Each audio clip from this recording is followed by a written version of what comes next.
এই ঠান্ডার ভিতরে আমরা একটা ডিম ভাজিয়া খাবো আগুন ছাড়া। তো গায়েস আপনারা দেখেন আমরা প্রকৃতির সাহায্য নিয়ে ডিম ভাজিতেছি। বিসমিল্লাহ।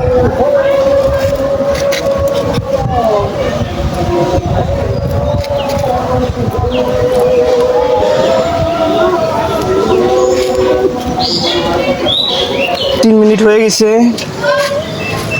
লোকাল ডিম ভাজতে 2 মিনিট লাগে, এই ডিম ভাজতে মিনিমাম 15 থেকে 20 মিনিট লাগবে আমরা আশা করি। তবে ডিম ভাজা হবে ইনশাল্লাহ। Wow process. হ্যাঁ, আর কিছুক্ষণ সময়ের মধ্যেই আমরা ডিমটি ভাজি দিয়ে রুটি দিয়ে খাইতে পারবো। এত বড় লেগে করে না ভাই, দেখ ছড়াই গেছে কে বাংলা হিসেবটা বুঝতেছি না।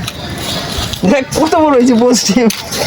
2000 years মাত্র কুসুমটা ভেঙে দেওয়া হলো। ঠিক আছে, ডিম আর কিচ্ছুক্ষণের মধ্যে, এই তো আর 5-10 মিনিটের মধ্যে ডিম নামানো হবে। 80% ভাজা হয়ে গেছে। আমরা এখন একটু উঠানোর চেষ্টা করব। 45 মিনিট পর ডিমটা ভাজা হয়েছে। সমস্যা না, সেটা কোনো ব্যাপার না।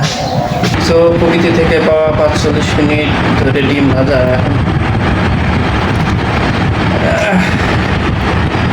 খাওয়ার দিকে যাচ্ছি।